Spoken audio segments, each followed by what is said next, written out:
skeptical, but is there something that you can prove to me that the Torah is from Hashem? And so every single word of the Torah comes from Hashem. The Bereshit look around. No, but that's something that logical. So the Torah defies logic, Emuna. But no, they continue. They persist. Okay, if you persist, I'm going to take you this week's star portion. You know the history of the land of Israel? Oh, yeah, the person, Jewish. When was the Holy Temple destroyed? No, we just went through that. The beginning of the month, here, Tisha B'Av. Okay, when was the city of Jerusalem breached? That's back in Tevet. That's what I saw in Tevet. And in Tammuz, we have fast days. The beginning of the breach of the city was in Tevet, siege. The walls of Jerusalem fell on the 17th of Tammuz. Okay. Okay, now, you know that. We never heard in history of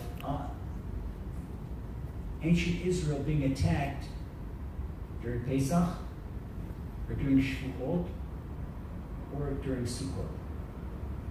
If you read, and I'm about to tell you, Torah, non-Torah source, which is some reports of a non-Torah source, what's the historical source?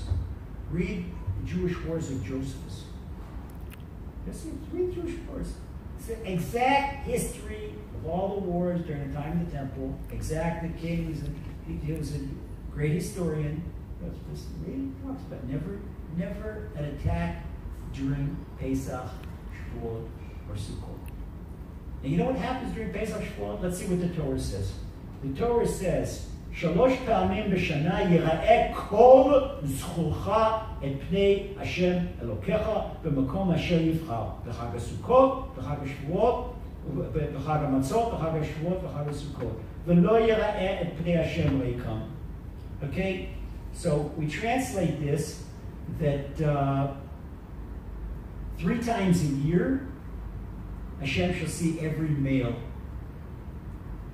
Okay, M-A-L-E. And you should come and see Hashem in the place that Hashem has chosen. We talk about the Holy Temple. In the festival of Pesach, Chag HaMatzot, the festival of Shavuot, the festival of Sukkot.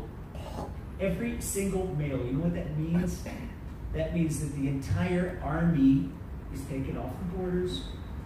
Come guys, Golani, come home from the Lebanese border. Givati, come home from the Syrian border. Paratroopers, leave Gaza alone, come back. Everybody comes to Jerusalem. Don't put it on the borders. The pilots say from Hatzir airports, from Tel Nov, come on guys. You go to Jerusalem too. Well, everybody's required. All right? The tank guys in Sinai, come on. Nobody, tanks right? The borders are wide open.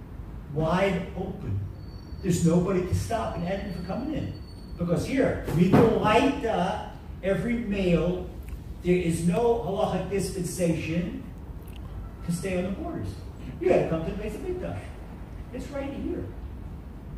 But yet, we see that Israel was breached, ancient Israel was breached, not during Pesach and not during Shavuot, and the temple was destroyed not during Sukkot, in the middle of the year.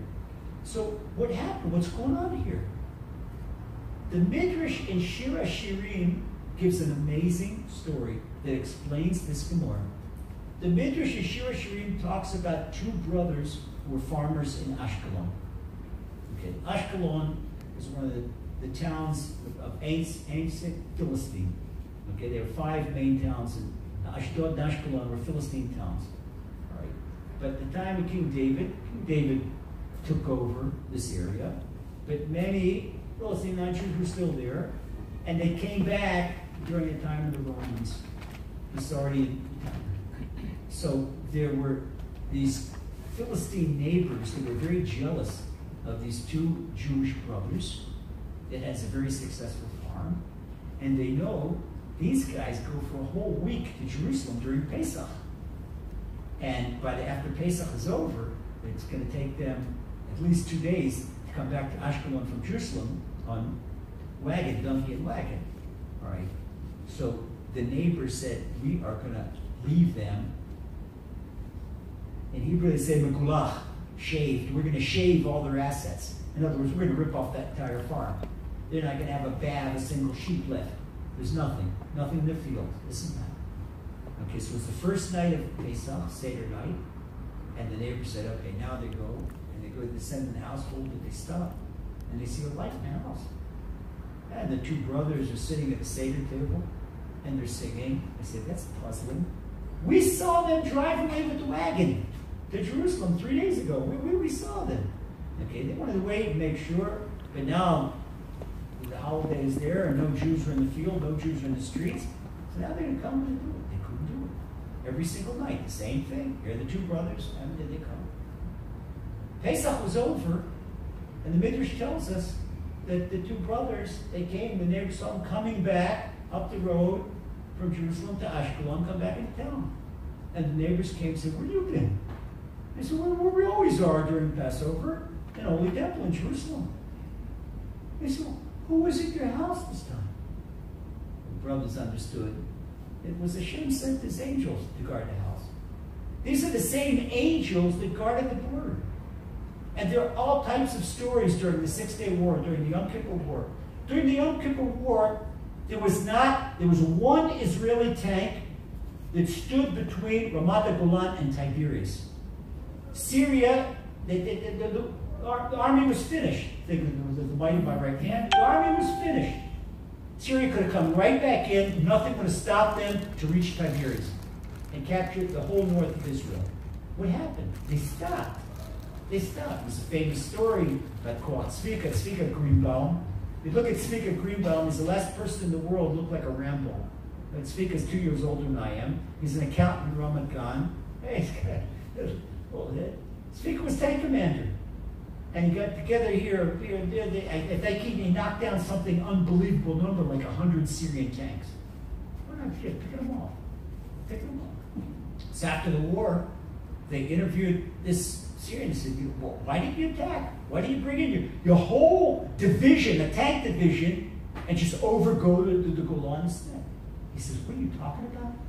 Do you know what we saw? We saw on the horizon, and one division, 3 divisions of Israeli tanks. You're going to walk into Lion's Den, there was one tank. The same exact story was told by the commander of the 3rd Egyptian Army in 1967. Same exact story. Look what they saw. It's Hashem taking care of the borders. When we do what we're supposed to do, Hashem is taking care of the borders. And now look, as a contrast today, we take the most high-tech army in the world, the most high-tech air force in the world, and they can't stop the kites and the balloons coming from Gaza that have burned 24,000, so far, what we know about, 6,000 acres of hard-earned, grown crops, and we're talking about the Negev. We're talking about the desert. We're not talking about Monte Carlo, not Colorado, and not Ontario. We're talking about the Negev. All this, nothing can stop it. Jeff, stop. Look, this is this week's Torah portion. This week's Torah portion. Hashem is showing us who runs the world, who controls the world. Everything. It's up to Hashem. You can have all the army in the world, it doesn't help you. You can have not a single soldier on the border. If Hashem decides, it's national security. So we see our national security is dependent on Emuna, not on high tech, not on weaponry. And this is the lesson of Shalosh Pamim B'Shana, the 3 times a year that we all have to go in. Make an Aliyah Regel, make a pilgrimage to Jerusalem.